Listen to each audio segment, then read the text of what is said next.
So where should we start with gender then, and your gender trouble? Gender trouble. As in my gender trouble or gender trouble in general? Well, we can get into Judith Butler if you really want to. Yeah, no. I'm just, yeah. With my, hmm. So, all right, maybe let me just tell you briefly my start from the beginning.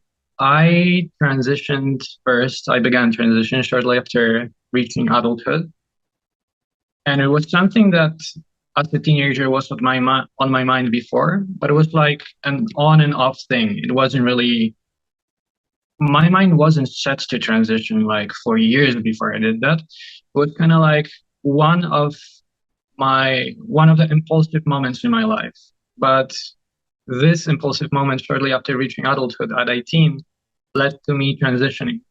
And how my transition began is actually, I believe, the opposite of how it should have gone, because I started uh, right from the beginning uh, by being on hormonal medication. So my very first visit to a sexologist, that's how it works in my country. Uh, on my very first visit, he just gave me, you know, trans, how do I call that? Cross-sex hormones.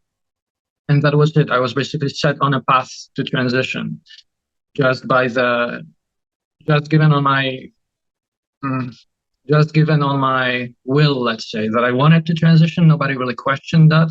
And then, yes, I did have to do some counseling in the process. I did have to get a proper diagnosis, but it was all like a foregone conclusion at that moment.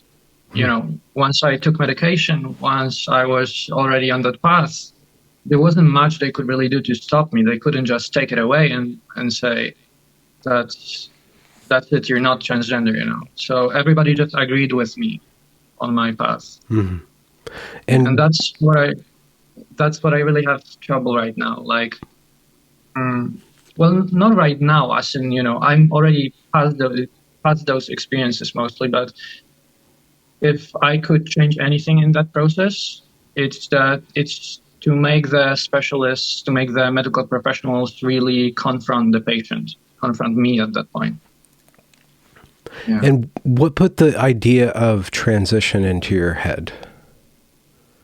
Oh, that's really complicated, because when I was a child, I was basically a really happy child, you know, really extroverted, a lot of friends, really outgoing and so on.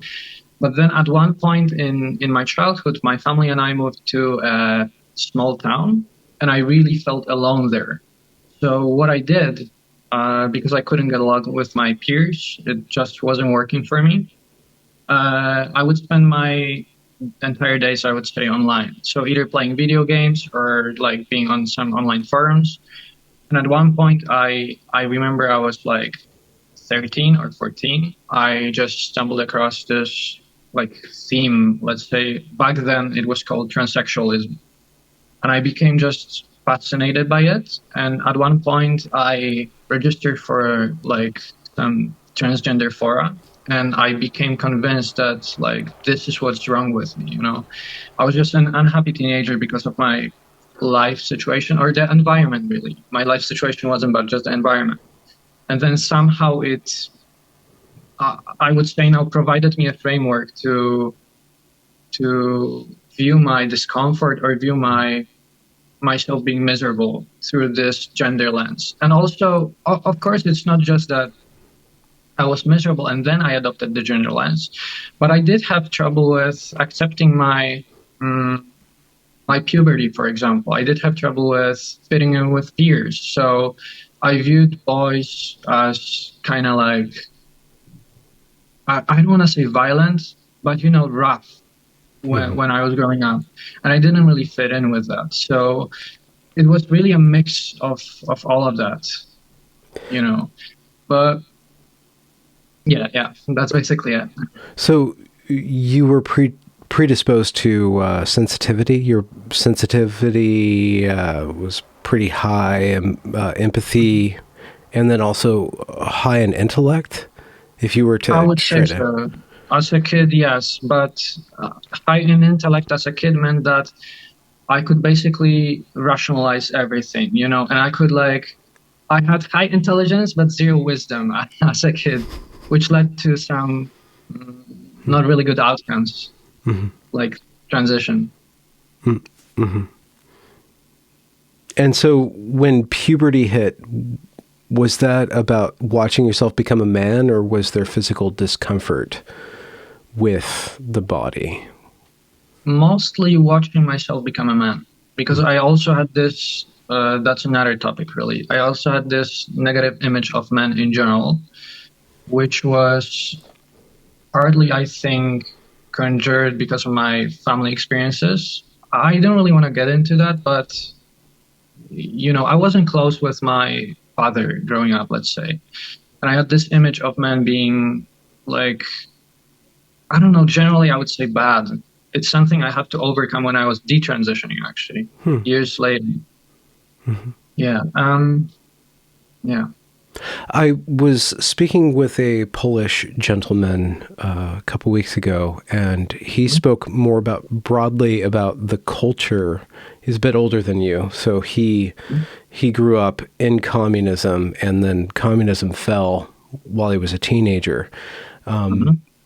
And he was talking about the Polish male, or the Eastern European male, being a particular kind of not really emotionally engaged, very kind of gruff or bottled up. And I can see that if you're not that way naturally, and you see that in your environment, not just your father, but other males around Yeah. you, then that could kind of give you the idea that you're not that, or you don't want to be that. Mm-hmm. Yeah, I definitely wasn't that growing up. I had periods of time where I tried myself, tried to become like that, tried to be tough, tried to appear more masculine and so on. But it wasn't really me. I was always like, Hmm. I don't know, just more balanced, between masculine and feminine, Hmm. which is to say, that didn't mean that I'm somehow non-binary or, that I should have questioned being a male, but that's where it led me in Hmm. that environment Hmm. and with my experiences. And why do you think that gender was so rich to get you just thinking about it all the time? Did you brought up the word obsession, Yeah. so maybe that would be the correct term, but what is it about Mhm. gender that's so attractive and just would get you going and suck you in? Just as a concept. I'm not sure if it's about gender as much as it is about specifically gender identity. This idea that you could basically define yourself and then pursue it in the material realm. So if you identify as non-binary, you can make yourself appear something in between male and female. Mm. If you are a transgender woman, or back then I would say probably transgender girl or something like that, you can make yourself appear and also have a different social standing because of that. Different, well, you kind of want to manufacture different experiences, and this gender identity, specifically gender identity lens, lets you pursue that fantasy really. Hmm. Because at the end of the day, I would say it's a fantasy. Mm. So in your era, which is specific Mhm. historically, was it acceptable to be trans or queer or gay? Was that acceptable in your environment growing up? Uh, Or not beyond when, not. acceptable, did it give you extra points, like social status, Mhm. which is the case I would now? say Yeah, I would say it didn't get me any special points in real life. However, online in those communities I attended back then, absolutely. And I had a lot of what back then appeared as support, but really I think they were Mm. enabling me to continue on this path. Mhm. And um, yeah, about the environment, I would say it wasn't very supportive of me pursuing transition, as in my social environment, my friends. My family was, my close friends were, absolutely, but the broad culture was very hostile, I would say. I did have some incidents where during my early transition, people would either laugh at me, like, very in a very aggressive way, or somehow like call me names or something. Never anything physical, but people were not supportive and definitely not giving you any extra points for that. How did you encounter or process that a negative reaction from your social environment? I would say it was my first wake-up call, really. I saw a message that I sent in 2017, yesterday, which was not even a year after I began my transition. And in this message to back then also another transgender friend, I wrote that I believe transition made me miserable, and that socially I am more anxious and physically I am weaker. And that was already something I noticed. So the social aspect of it was present from the beginning as something that made me question my decision, because also in that message I wrote that I was not sure whether pursuing transition or trying to alleviate my gender dysphoria was worth it, all this process. So yeah, it made me question things, but not strongly enough for me to turn back for another couple of years, really. Mm-hmm. So in the transgender discourse, there's a typology that Ray Blanchard developed, where you have the homosexual transsexual who's so effeminate that it's easier for that person to fit into society by adopting the female persona. And then you have the autogynephile, where there is a sexual motivation that compels men to want to instantiate the feminine and to concretize their desire for women in their own body and in their own experience. There's this other kind of gray area that you seem to be pointing at, where it's this sensitive intellectual boy at odds with his environment, where becoming a woman is an escape hatch of some sort, or a way to, I guess, authenticity. It's a stupid term at this point, but to be able to be free of all these other pressures. Where would you put yourself on that spectrum, if that's a spectrum? Mm-hmm. I would say that what you said specifically about sorry, I'm not sure how to pronounce that. Instation. Yeah. Instantiation. I was thinking about like your will, exactly. Just projecting your desires onto the environment. So to instantiate. Yeah. So maybe that's easier to say. Yeah. So what you said about projecting your desires onto yourself, onto your body and your ideal life was very close to my experiences. I'm not sure about the sexual component. I mean, sexually was a part of it in the sense that when I was transitioning, and years before that, actually, as a teenager, that's a big thing, I believe, I was also confused about my sexuality. That is to say, I believed I liked men, and it wasn't really connected to my transgender identity. But around the time that I began my detransition later, questioning all of this, gender stuff, gender identity stuff, myself being transgender, my decisions, and so on, I also became more open toward dating women. And it turns out that I'm basically, I think, straight, Mm-hmm. I was never gay or anything, even though in my teenage years, at certain points, I believed I was. So where does that put me on the spectrum? I don't really know. I think I was deeply confused and I acted it out in the worst possible way. But if it wasn't transition at that point in my life, if it hadn't been transition, I believe I might have acted it in a different way. It's just that transition at the time seemed really appealing to me.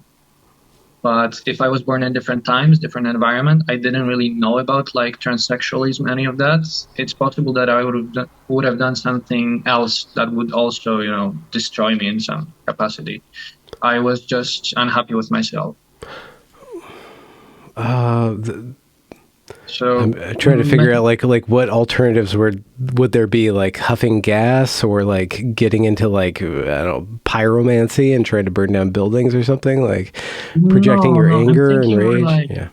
Sorry, I'm thinking more like maybe getting like, a lot of tattoos or something like that. Like young people are acting out your desires or like your Mm, unhappiness, mm, not fitting in some like more subculture kind of way mm, instead of medicalizing it. mm, mm. Yeah. But for some reason, gender Hmm. was a thing that Yeah. sucked you in, and you mentioned the internet. So, what was your path through the internet into these ideas and this community, and then this identity? Hmm. So, as you noticed before, I used the word obsession, and that's because I'm generally, or growing up especially, I would be very obsessive about knowledge, about getting knowledge on all sorts of topics. So, if I was interested in something, I would first go on Wikipedia, read all the pages about it, and then go on forums to discuss it. And that's more or less how it started with this idea of gender of transition. Mm-hmm. I would attend some forums and I would like listen to others' experiences. And most often, what you see represented on those forums is experiences of people who, as I did, didn't fit in some capacity or another. And then through transitioning, they became happier individuals, or at least that's how it appears. You usually see experiences from people who have only begun the process or are not more than a couple years into it. So really how the outcomes are further down the road, nobody knows. But you are like exposed to all this positivity and you want that for yourself. It's very appealing, I would say. So, in an alternate timeline, Hmm. somebody like you, or let's just rewrite your life briefly, Yeah. you have a thirst for knowledge that's very deep, and you get hooked on some obscure branch of mathematics, and that just That would draws be you in, cool. and your entire life is just devoted to studying combinatorial explosion or something like that. But it seems like gender is something that you would go down to because there's an emotional component or an unhappiness. Like you're not just thirsting for knowledge. That's a part of you and how you're Mhm. built up, but you're also trying to solve an emotional problem. And so Yeah. gender has this story to it and all these ideas to it and an emotional or therapeutic component to it. Mhm. Right. So, I would agree with that. But also, I would say it's not just about this like surface level emotions, let's say, of soothing your discomfort, but also there's this deep identity component. So you're not sure who you are, and it provides like a framework that keeps you together. As in, oh, I know who I am now. I'm a transgender woman, or I'm a non-binary person, or I'm that. And what follows is like a set of implications attached to this identity that you choose. That, oh, so that's how I should carry my life. I wasn't sure before, but now I know I have a path. And this path, there's this promise of happiness at the end of it. Yeah. so at the root core of identity is this question, this gnawing question of who am I? I could Exactly. see worlds or cultures where people don't care about who you are. Like, why would you care about who you are? What is that? What is that question? Where does that question come from? Yeah. I mean, were you not given that in your culture? Were you not? Did you not fit into what your culture was offering about who you are? And it just seems like it's a nebulous thing. It doesn't seem like it's really real. I mean, you are what you do. You are who you love, right? But for some reason, in this particular time that you live in and grew up in, who you are, your identity, is like a very important concept. Yeah. I do see that a lot online in general, not just where I grew up, but also on social media. People have all those tags of who they are on Twitter or other social media, and it's kind of like without having that, maybe they would forget themselves, or like that's how it feels. Mm-hmm. I'm not claiming that's true, but what you said, that essentially you are what you do, you are who you love. that's what I believe now. But back then I was really neurotic about it. The idea that I was what I do didn't appeal to me because I didn't do much as a teenager, except of course except for going to school, hanging out with friends, all of that. And I wanted something greater than that. That was the basis of it. What do you mean greater? Greater as in I wanted certainty about the future. I wanted certainty about who I am, not just now, but who I'm gonna be. And whoever I was as a teenager, in my social environment and overall, I didn't like, this dislike for myself really was at the root of everything. Mm-hmm. And so what was it about being or becoming a woman that was something that you could become or invest your belief into? Yeah. Mostly escaping becoming a man, I would say. The idea of like not growing up to be a man, because I had this negative image of man, was more important to me always than becoming a woman. But becoming a woman was a path out of it. Back then, when I was transitioning, well, maybe it was a thing already in 2016. I'm not sure, but I wasn't really aware of like non-binary stuff, all of that. So, maybe if I was, I would not like transition in this like male to female way, let's say, but more into a non-binary direction. But that's really besides the point to me. The problem was that I really didn't see myself becoming a man. I didn't want that. I was willing to go to great lengths to avoid that. And okay, you said you don't want to really talk about this, but it's just like it begs or opens the question: what was a man from your point of view? Like, what is that? Like somebody who's like beating people up and like cursing all the time, or like what was it about that you felt a deep revulsion toward?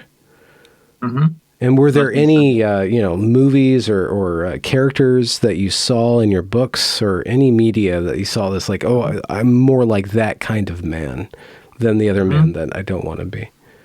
No, honestly, all right, let me go into that. It was more so about my father, who I just never had a connection with. He left when I was really young. And I always viewed him, and it didn't help that my mom also didn't have a great relationship to him, and like talked shit about him essentially. He was just always detached, I didn't have a relation to him, much of a one anyway. And in early childhood, when we would hang out, he would take me fishing, for example. He would often be very rude toward me. It's just, I don't want to say maybe too many details, but my whole experience of, having a father as a young kid was really negative. And there was no abuse or anything like that, but just a lot of unpleasantness and not much of a connection. So I viewed men as like detached. I viewed men as not unemotional, as unloving. Yeah. I guess that's the word, unloving. Yeah. And I didn't want to become that. And also the physical aspect of it, of like, I basically associated throughout my teenage years, like masculinity in physical terms with all of that, with all the negativity, really. So I didn't want to see myself becoming that. Yeah.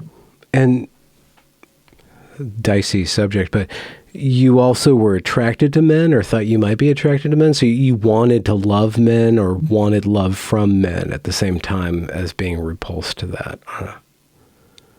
Yeah, I thought I wanted. And at one point of my life, I was actually in a relationship with a man. It didn't work out. So that was like, reality check, I guess. But I think what I really craved back then, believing I was into men, was kind of like comfort, something like that. Intimacy. Yeah, that's is the comfort, intimacy. Yeah. Yeah. It wasn't too sexual to me. It was mostly about um, being with somebody like stronger who could lead, because I myself felt weak, incapable of that. Yeah. Okay, so you felt weak in certain respects. Did transition empower you? Did that give you strength or certainty that you could, again, like force your will on your body or on the world through or even just use the professional complex to get what you wanted in a way? Yeah. At the beginning, it definitely felt so, but it quickly disappeared. The feeling quickly disappeared. So at the beginning, I did feel more empowered, and actually people from my environment would comment a lot that I do look happier, even before like I came out to them, let's say, that just so that I was smiling more, I was like more outgoing perhaps. But then the feeling disappeared after about, I think, first 8 months, 8 to 12 months, really. The end of the first year already. That's where I told you I sent the message that I noticed, something isn't right. But after that, I did not feel empowered. No, I felt weaker, in fact, than before. Physically, you said that you couldn't even... Physically and mentally, I was more anxious. And not just in the social realm of like, oh, maybe people are going to laugh at me or something. That was a big thing, of course. But also like overall, as if I didn't have the agency to really deal with some of my problems. I never had problems like academically or professionally, any of that. But like in terms of the certainty about myself, this identity problem or like being able to really function socially among people, among friends, I was not doing well while transitioning at all. What was estrogen and the chemical that stops the testosterone? How did your body, your mind, your experience react to the HRT? So again, at the beginning, I was elated to be taking all of that, but also physically, like elated, like I got my way, like an endorphin rush of like going on a journey, like this great opening chapter. Kind of like going on a journey, for a couple months in that, oh, I'm moving to a new exciting direction, and it's the direction that I chose for myself, and but okay, I have to say there was a really negative aspect to that also, because right before beginning transition and when I was beginning this medical process, I was also convinced, and that's mostly, I think, due to messages on the internet and me internalizing them. I was convinced that if I don't transition, I will kill myself. Essentially, it was like I read a Twitter post about this one time that like it's actually pretty common for people to believe that it was a choice between me, ending my life soon or at some point, even though I wasn't suicidal back then. I just had this belief, or transitioning. So I chose the latter. So you really internalized the narrative that if you don't transition, you're going to kill yourself. Yeah. And it's actually pretty funny thinking of it now, because as a kid, as a teenager, I was really skeptical of all the narratives of a lot of stuff. But this, I just swallowed it whole. I didn't question it, nothing. It just appeared to me as the truth itself. Did you go to church and argue with the priests? As a teenager? Or as a kid? No. Like what are the other narratives that you would challenge or be into challenging? Oh, that's what you mean. Sure. As a young kid, I would go to church, and in my teenage years, the town that we lived in was very like conservative Catholic. Yeah. But I didn't have a good like image of Catholicism based on that. People were really judgmental. It was just a small town, so that's how you get like people talking about each other. Me being an outsider that moved there, not fitting in. So my experience was negative, and as an 11-year-old,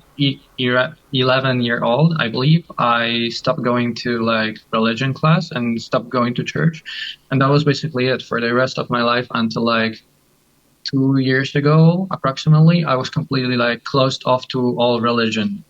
I didn't want to hear anything about it. I wasn't interested. So like the maybe like potential of the religious narrative to like root me in reality as for my gender and all of that was just not there. I believed like all the secular narratives. I was like I was following progressive politics, all of that as a teenager. Change the world, save the environment, rights, justice, those concepts, human rights. Essentially. Yeah, okay. Which, on paper it doesn't sound bad, and perhaps it's not in principle, but how it's actually carried out, doesn't lead to anything good often. So you had a skeptical, rational mind that could intellectualize and I guess even just break apart ideas and see if they made sense or not. But again, gender is just so sticky. You had a community there. It spoke to your sense of seeking identity, and it gave you a path that you could be certain of, that through these different steps you could follow and then achieve whatever it is, authenticity or freedom or whatever it is. And you hinted at when you first got on those hormones that already like the walls started to show some cracks to you. And how did your mind interact, or your skeptical nature interact with the cracks and the narrative that you were living out? So my reaction was actually very like fluctuating. So I remember the first time I kind of like broke down about my decision, like really realizing the weight of it, was sometime in 2018. So about 2 years after beginning all this process. And what I was like almost mourning back then was this idea, what I had before transition, that I could not take any medication, I would be doing well, that I was physically strong, that I basically, I wasn't medicalized. And that was what I was really sad about, like 2 years after beginning all this process. But why I'm saying it was fluctuating is because I did have those, deep realizations of, oh, things are really going south right now. I should do something about it. But on the other hand, I would like cry about it. I would think about it for a day or two, and then I would talk with other people, or I would just convince myself that it's like part of the process. There's this idea also of internalized transphobia, or transgender identifying people, that whatever you come up with in terms of like questioning or like realizing that it's not the resistance or feeling. Yeah, exactly. That is basically coming from outside and you internalize it and it's not good for you. That's a belief. And I would just always rationalize all that was happening to me, or like in my mind, as a part of this process that I just have to go through until my doubts just prevailed, I guess. Oh no. Do they like rush in on you unawares, like some sort of raid on a castle or something? Do they just break through all at once, or one after another until you had to confront? Yeah, one after another, and also like the physical aspect of it. Because as I mentioned, I was getting weaker. And in my case, that meant like almost chronic at one point, back pain, just like really weak muscle. Also mentally, like frequent crying, mood swings, all of that, So I was like, okay, I still believe I'm like transgender, or that's in some capacity I should be transitioning perhaps, but the medical aspect I'm not sure about anymore. That was what I really had doubts about. And then Continue. Sorry. Yeah, and then actually how it worked is I first detransitioned socially. assuming like a gender neutral name. And then I at the very end of like all my doubts, all this process, I stopped my medical transition. Yeah. So this is really personal, but what were the steps of your transition? How far did you get along that path before reversing? We already know about the hormones. Was there a knife? To put it bluntly. Yeah, or there was a sharply? knife at one Okay. point. Yeah. About 3.5 years, I think, after me starting my transition. It was what's called like orchiectomy, or basically it's castration, you know. It's just like, I don't know. I view orchiectomy as a euphemism. So right now, since my medical detransition, I do have to take testosterone replacement therapy. And it's something, you know, that's the most messed up part of the whole process, like just getting under the knife.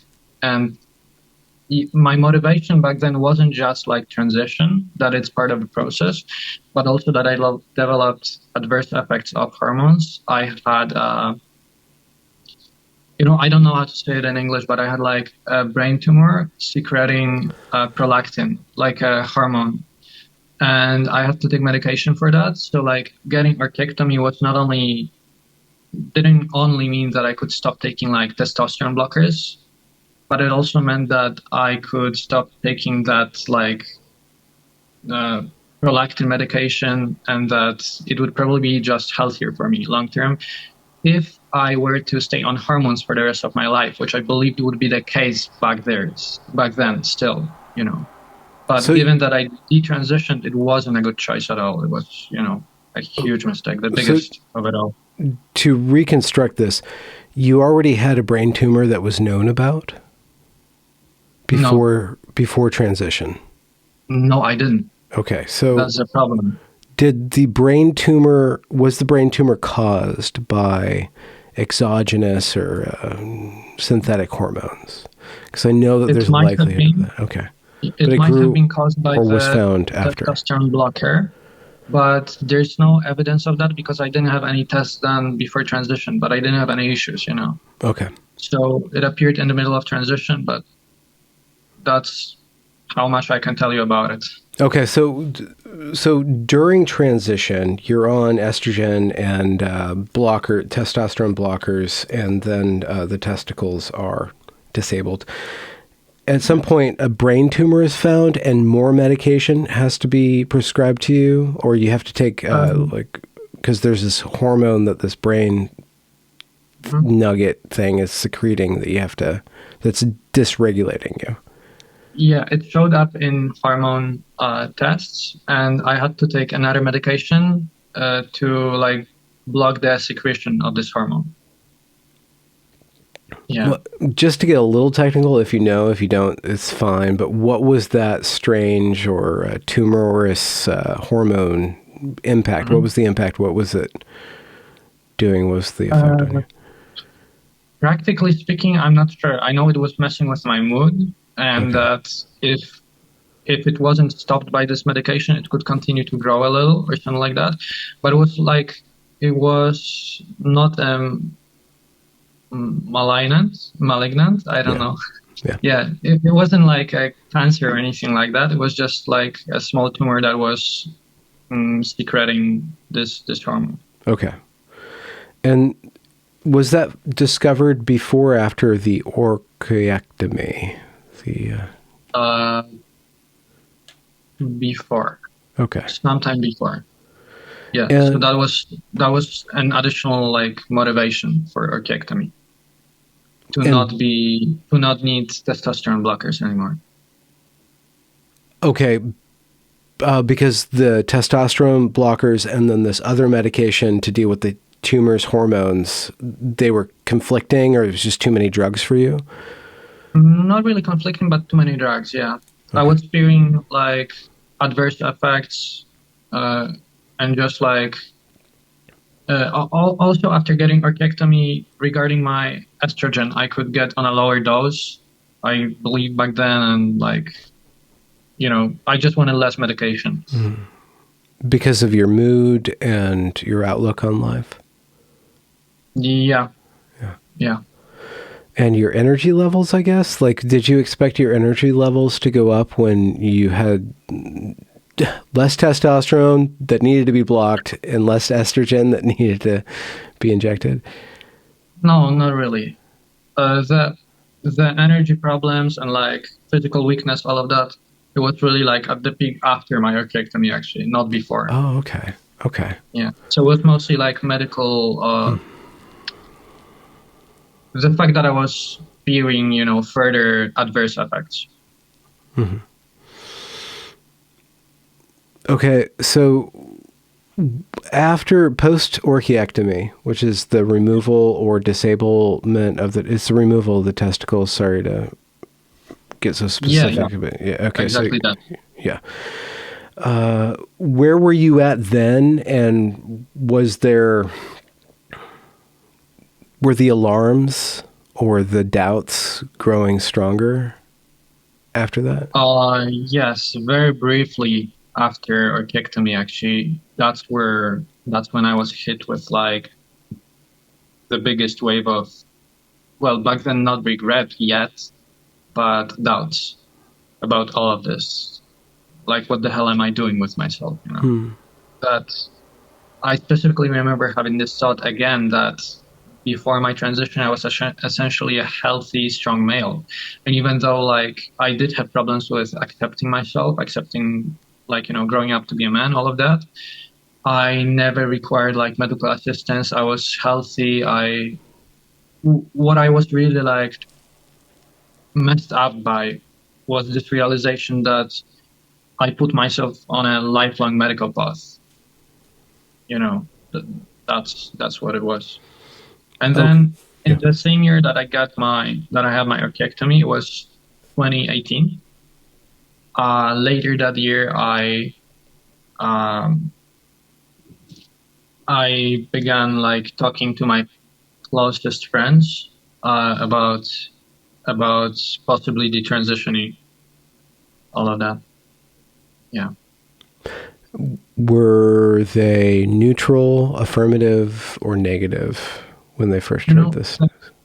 yeah, the friends I talked to back then were not the same ones that were with me during my transition. So they basically met me under my transgender name, transgender identity, and then learned that I have the desire to detransition, all of that. So they were supportive.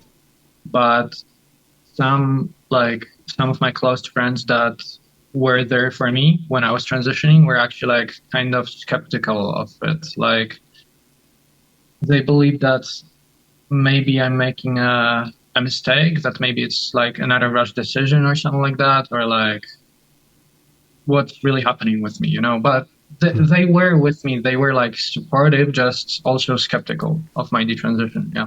And what was your interaction with internet life at this point? And did you Mhm. drop out of it or begin to question and get pushed out? I uh, I completely stopped somewhere along the line because it wasn't like, oh, one moment and it's happening. Somewhere along the line in 2018, I stopped attending all those like transgender media, transgender forums, and so on. I still wasn't like explicitly skeptical or rejecting of the like trans narratives, all of that, but I just believed it wasn't for me anymore. Hmm. And um, And either at the end of 2018 or at the very beginning of 2019, I'm not sure now, I also discovered like the gender critical politics or gender critical like philosophy, I guess. And it was actually a huge like realization that you have this entire community of people who completely reject the narrative or the belief, let's say, that first, that there is a gender identity separate from your sex, and the other belief that this gender identity should prevail over your material sex. And once I was exposed to that, once I like started reading a little about that, and then also somewhere along the line joining like detransition Twitter and detransition like communities overall, uh, I was processing what happened to me during my transition, what I let myself do to myself, Mm-hmm. and just all my beliefs started disappearing. I don't want to say like, yeah, just disappearing. It was kind of like stopping following a religion to me, Mm-hmm. in the sense that my beliefs, I wasn't just opposed to my previous beliefs. It wasn't that I was strongly opposed to them. I just stopped believing. I was so skeptical of all of that. Mm-hmm. I saw where it led me. I didn't want to have anything to do with it anymore. And throughout like 2019, I was like attending a lot of detransition communities, all of that online.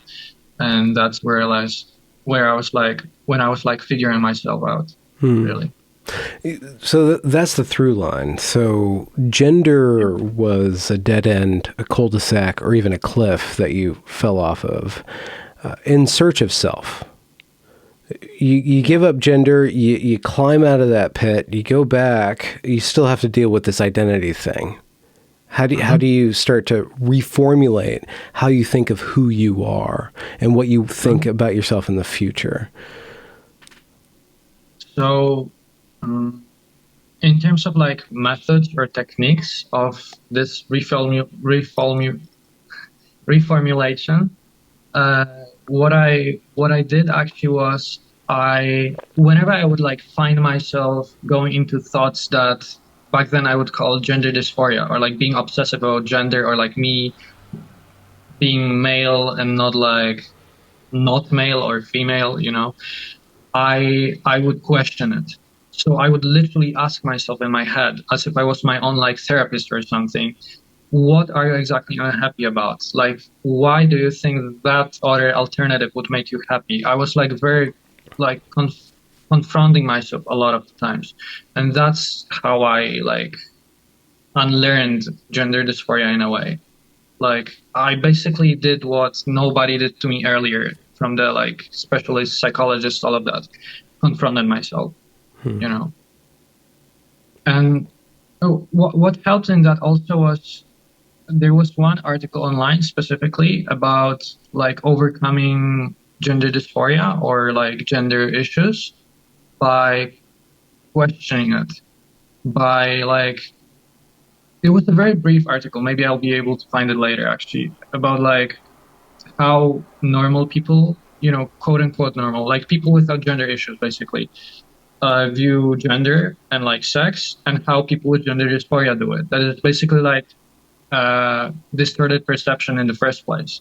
That like when you believe gender is so important, and like when you feel gender dysphoria or whatever it is, you tend to like completely blow out of proportions the degree to which gender matters in the first place, and that's what I did when I was transitioning, and that's what I was trying to unlearn back then.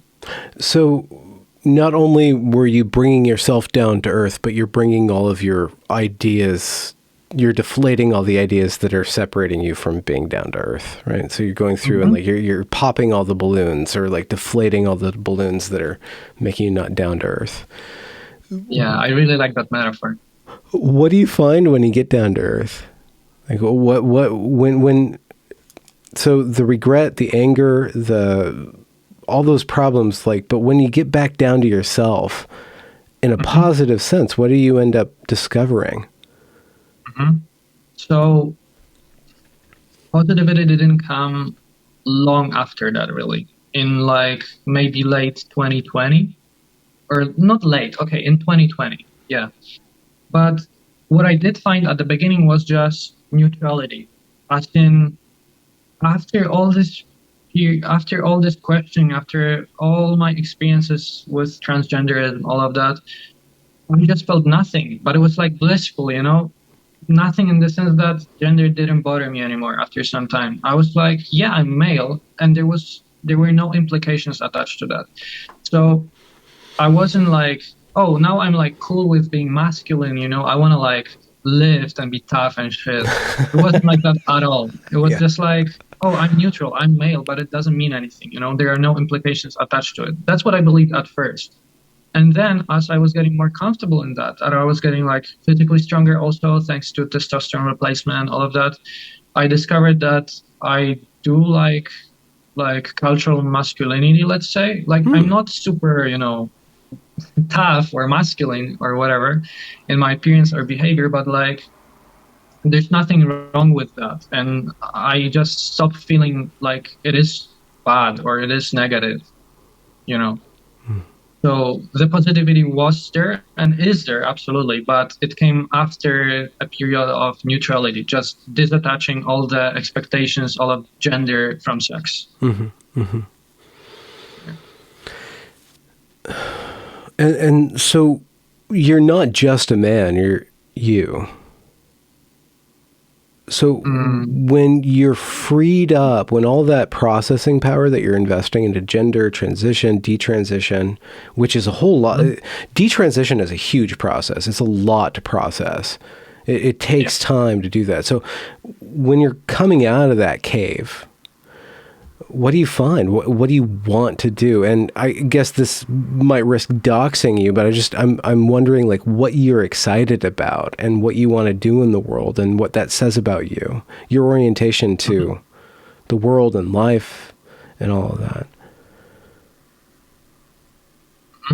You mean right now, or what I found like in the process? Yeah, in the Throughout this process. time? Yeah, like when you start to stop trying to work on yourself or fix yourself or change yourself, but be yourself and then engage in the doing that a self is. Like, what's the process of that and discovering that? Was there a process of discovering that and like going from an innie to an outie in a way, from being inverted back into being an actor in the world? Yeah. So maybe it sounds very banal, but the first thing I like started doing after all of that, and when I was like becoming stronger thanks to testosterone, was I started swimming again, which is something I did a lot before transitioning, and I love it, but I just didn't because like of all the transgender like things, which locker room do I go to, or like how do I appear, all of that, So when I was like after or throughout the transition, I just went back to swimming and it felt like freedom, just that. And apart from that, I also started reading a lot of books, which is something I hadn't done for years before that. Like as a kid, I would read a lot of books and just, I don't know, be very like creative with word in general. I would also like be in some writing competitions, all of that. But I somehow lost interest during my teenage years and during my transition. And then like having the energy for that and like the desire to read a lot again was also amazing. So like maybe it doesn't sound like a lot, I don't have like, oh, I'm gonna become like famous or something, like prominent in that field or something, but it's just like enjoying my life, by not being in my head all the time. Yeah. Well, yeah. I guess reading is being in other people's heads, but you're sharing headspace with other thinkers and stuff. Yeah. Yeah. So you, just to really dumb it down, you get really back into swimming and back into being kind of really nerdy, or your obsessive nature and your exertion into life, like goes from inside back into the outer world and other thinkers and playing with things. Yeah, you could say so. Yeah. And also I was less socially anxious after my detransition. So, I was more outgoing, meeting people. Yeah, it just went outwards. The energy that I used to spend on myself. Mm-hmm. How far did you approximate womanhood? Did you like dress up when you were in peak woman form? Were you really glitzy? Okay. And how natural was it to like just rewrite just your style? I think style is probably another vector of just showing how comfortable or uncomfortable, anxious, obsessed you are with being you. Oh, in my transition, I didn't really go that far with like femininity. I would wear makeup, a little makeup, or like every day. But my clothes, I think, would be like kind of neutral. I would wear hoodies, jeans, all of that. Not really like, I don't know, Hmm. never wear a dress, anything like that. Did you change your voice? Did you do voice I was control? trying to speak with like a little higher register, I Yeah. guess. Yeah. So I did sound a little like different. Yeah. Hmm. And in the social detransition, was there a Mhm. change in all of that? Did you let go all of that performance in a way, or was it kind of a very smooth transition? Oh yeah, absolutely. Like in my detransition at first, I would still play with makeup sometimes, actually, but mostly like to parties Huh. to appear interesting to people. Like, oh, Right. that's like a conversation thing, basically. Oh, you're wearing makeup, did somebody do it to you, or like, did you do it? Stuff like that. Um, and then I would also like at the beginning of my detransition, especially try to dress like interesting. I would still like kind of want I still kind of wanted myself to be tied to some style, but it was just style. It wasn't like connected to my gender anymore, really. It was just, oh, I want to wear like very specifically looking frilly pants or something like that instead of, unhealthy obsession with stuff. Yeah. So you mentioned earlier that you aren't as obsessed with identity itself. So where is identity now for you? And how did you get to where you're at now with the use of identity as a tool in the world, or whatever, however you think about it? Yeah. So right now, as to quote your words from before, I would say that identity to me is what I do and who I love, and it's like all the hopes and goals related to that. Like if I want to develop strength, maybe physically, that's like my identity in a way. Or like if I have a girlfriend and I see my future with her, that's my identity. Like it's kind of like out there in the world. Just whatever I engage with, I would say it's my identity. But I no longer obsess or like think about it as something I possess. It's really like kind of for others to like see what I'm doing and form an opinion. I'm not trying to like assert a view of myself to other people. And I don't know, like I also got more interested and like way more open to religion. If that's, I guess you could say that's a part of it, like identity, in the sense that I used to be an atheist for a long time of my life, for like my teenage years and early 20s. And now I would call myself like Christian or Catholic, and it's part of it, part of my life, that I like go to mass, like read the Bible or something, all of that. Um, yeah. Does religion serve a function that you were looking for through gender, of connecting you to a broader purpose or a history or a destiny, maybe? And yet, at the same time that it does the same thing, it does it in a better way, or a more wholesome way, or a more healthy way? In terms of gender, no, it had no impact because all the process of the transition, I would say for me is like finished basically, and religion came like after that. So it has had no impact of like my view of gender, all of that. But in terms of like I'm purpose, just to clarify, like yeah. gender served the purpose of giving you a self and a goal. And I'm wondering if religion does kind of the same thing that gender ideology did, but in a better way or in a different way, by connecting Oh you to a well, all greater. right. Yeah. Yeah, I would say that it reorients this impulse, let's say, to control things, toward just like disciplining myself, like in maybe prayer or, like following like religious Christian ethics, stuff like that. But mm, reorient. I'm not sure. Like religion is a part of it, but it's not like uh, I would say I have like this inspiration or this like. reorientation to like from many sources, from my like relationship, from what I do academically, from it's not just religion. So like I would say the whole of my life right now is like rooting me in the right paths, plural, in the sense that I'm just not in my head anymore. I'm not sure if that answers your question. I'm like not sure myself how to answer that.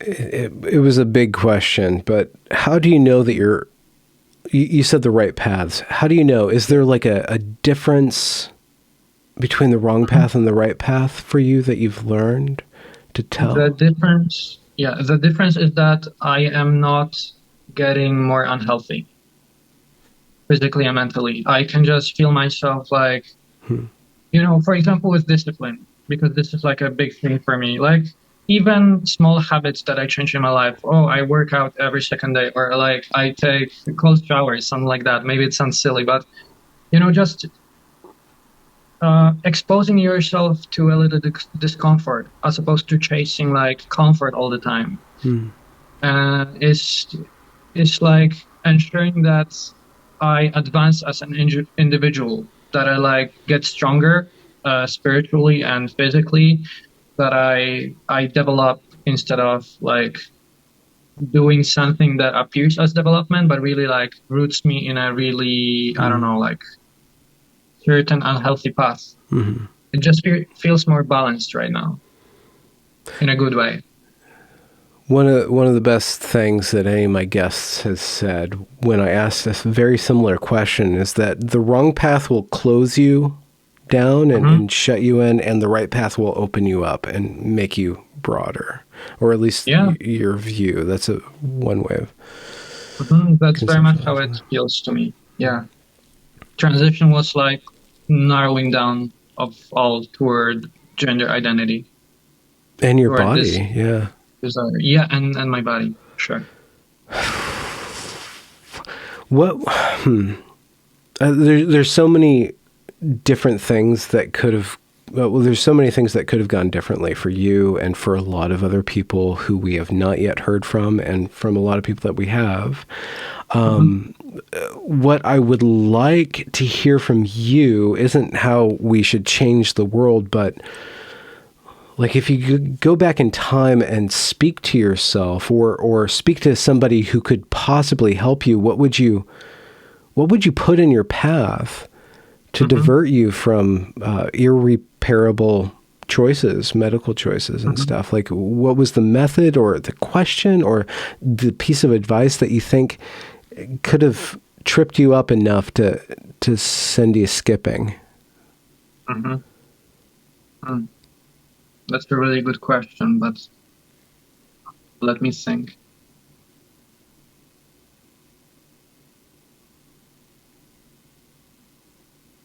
I guess what I would start with, it would be like a starting point, is that really the expectations of masculine and feminine, of male and female, all of that can be separated from sex. And I'm not claiming that it always has to be, or that like gender has nothing to do with sex, but just like letting yourself be feminine or as a male, or masculine as a woman, if you want that, as a kid, as a teenager, as an adult. It can be a healthy way to express whatever troubles you, or whatever like social pressures there are around you, and it doesn't even have to stick. So I believe that if I was more open, or like more allowed to, I guess, to express like the feminine in me as a teenager, but like without at the same time associating it with my maleness, that it perhaps would have been healthier for me, because I would learn to like that it's a part of me. I would like be able to express femininity, or like whatever it is like a male can express in that regard, without questioning my maleness. Yeah, I would say that was the basis. That the gender critical view essentially is something I agree with. Not in terms of societal implications that women are a class of oppressed people over males or something like that, but like in terms of just individual implications for behavior, what's allowed and what's not. Yeah. There's this documentary by Matt Walsh. He works for the Daily Wire, or with the Daily Wire, I don't know, called What is a Woman? And it made a big splash, and people are like, why do people never ask, what is a man? Well, I want to ask that from you. It's a total trick question. It's a dumb question, but what is a man to you? What is being a man to you now? So, I would really say the gender critical answer. So it's an adult human male. It's a male who's reached adulthood, who's typically capable of reproducing as a male. And that's pretty much it. Like whatever you attach beyond that, of course, we have a lot of that, like socially or culturally, all of that. And it's beautiful. Oftentimes it's beautiful. But that's not the essence. The essence to me is just the material dimension of it.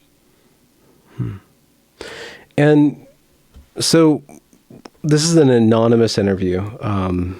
Yeah. I always like to ask my guests what they're doing in the world, and I understand if you don't want to say that, but do you have anything that you think you might write someday or produce someday down the line or in your life that could help people?